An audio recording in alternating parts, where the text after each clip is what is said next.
माँ बाप को मत भूलना एक सच्ची कहानी एक बार ज़रूर सुने।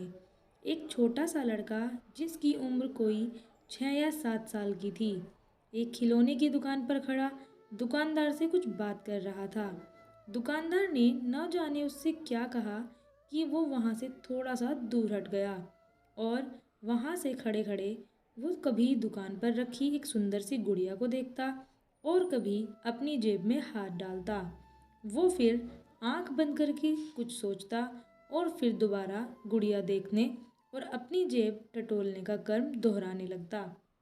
वहीं कुछ दूर पर खड़ा एक आदमी बहुत देर से उसकी ओर देख रहा था। वो आदमी जैसे ही आगे को बढ़ा, वो बच्चा दुकानदार के पास गया और कुछ बोला। फिर दुकानदार की आवाज़ सुन पड़ी कि नहीं, तुम ये गुड़िया नहीं खरीद सकते क्योंकि तुम्हारे पास जो पैसे हैं वो काफ़ी कम है। वो बच्चा उस आदमी की ओर मुड़ा और उसने उस आदमी से पूछा, अंकल, क्या आपको लगता है कि मेरे पास वास्तव में कम पैसे हैं? उस आदमी ने पैसे गिने और बोला, हाँ बेटा, ये वास्तव में कम है। तुम इतने पैसों से वो गुड़िया नहीं खरीद सकते। उस लड़के ने आह भरी और फिर उदास मन से उस गुड़िया को घूरने लगा। अब उस आदमी ने उस लड़के से पूछा, तुम ये गुड़िया ही क्यों लेना चाहते हो? लड़के ने उत्तर दिया, ये गुड़िया मेरी बहन को बहुत पसंद है और मैं ये गुड़िया उसको उसके जन्मदिन पर गिफ्ट करना चाहता हूँ। मुझे ये गुड़िया अपनी माँ को देनी है ताकि वो ये गुड़िया मेरी बहन को दे दे जब वो उसके पास जाए। उस आदमी ने पूछा, कहाँ रहती है तुम्हारी बहन? छोटा लड़का बोला, मेरी बहन भगवान के पास चली गई है और मेरे पापा कहते हैं जल्दी ही मेरी माँ भी उससे मिलने भगवान के पास जाने वाली है और मैं चाहता हूँ कि मेरी माँ जब भगवान के पास जाए तो वो ये गुड़िया मेरी बहन के लिए ले जाए। उस आदमी की आंखों से आंसू छलकने लगे, पर लड़का अभी भी बोल ही रहा था। वो कह रहा था कि मैं पापा से कहूँगा कि वो माँ को कहे कि कुछ और दिन तक भगवान के पास ना जाए ताकि मैं कुछ और पैसे जमा कर लूँ और ये गुड़िया लेकर अपनी बहन के लिए भेज दूँ।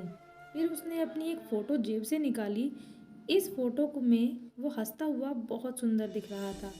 फ़ोटो दिखाकर वो बोला, ये फ़ोटो भी मैं अपनी माँ को दे दूँगा ताकि वो इसे भी मेरी बहन को दे दे ताकि वो हमेशा मुझे याद रख सके।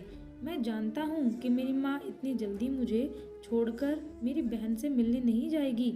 उस आदमी ने झट से अपनी जेब से पर्स निकाला और उसमें से एक 100 रुपये का नोट निकाल कर कहा, लाओ अपने पैसे दे दो।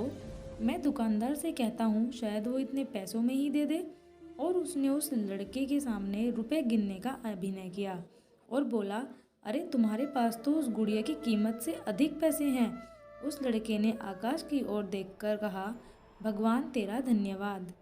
अब वो लड़का उस आदमी से बोला, कल रात को मैंने भगवान से कहा था कि हे भगवान, मुझे इतने पैसे दे देना कि मैं वो गुड़िया ले सकूं। वैसे मैं एक सफ़ेद गुलाब भी लेना चाहता था, किंतु भगवान से ज़्यादा मांगना मुझे ठीक नहीं लगा। पर उसने मुझे खुद ही इतने पैसे दे दिए कि मैं गुड़िया और गुलाब दोनों ले सकता हूँ। मेरी माँ को सफ़ेद गुलाब बहुत पसंद है। उस आदमी की आंखों से आंसू नीचे गिरने लगे। फिर उसने उन्हें संभालते हुए उस लड़के से कहा, ठीक है बच्चे, अपना ख्याल रखना। और वो वहाँ से चला गया। रास्ते भर उस आदमी के दिमाग में वो लड़का छाया रहा। फिर अचानक उसे 2 दिन पहले अखबार में छपी खबर याद आई, जिसमें एक हादसा छपा था कि किसी युवक ने शराब के नशे में एक दूसरी गाड़ी को टक्कर मार दी। गाड़ी में सवार एक लड़की की मौके पर मौत हो गई और महिला गंभीर रूप से घायल थी। अब उसके मन में सवाल आया, कहीं ये उस लड़की की माँ और बहनें ही तो नहीं थी। अगले दिन अखबार में खबर आई कि उस महिला की भी मौत हो गई। वो आदमी उस महिला के घर सफ़ेद गुलाब के फूल लेकर गया। उस महिला की लाश आंगन में रखी थी और छाती पर वो सुंदर सी गुड़िया थी जो उस लड़के ने ली थी। और उस महिला के एक हाथ में उस लड़के की वो फोटो थी और दूसरे में वो सफ़ेद गुलाब का फूल था। वो आदमी रोता हुआ बाहर निकला। उसके मन में एक ही बात थी, एक शराब के नशे में चूर एक युवक के कारण एक छोटा सा बच्चा अपनी माँ और बहन से दूर हो गया जिन्हें वो प्यार करता था। अगर आपको ये वीडियो अच्छी लगी हो तो वीडियो को लाइक कीजिए और इस वीडियो के बारे में आपकी क्या राय है हमें कमेंट में ज़रूर बताएं।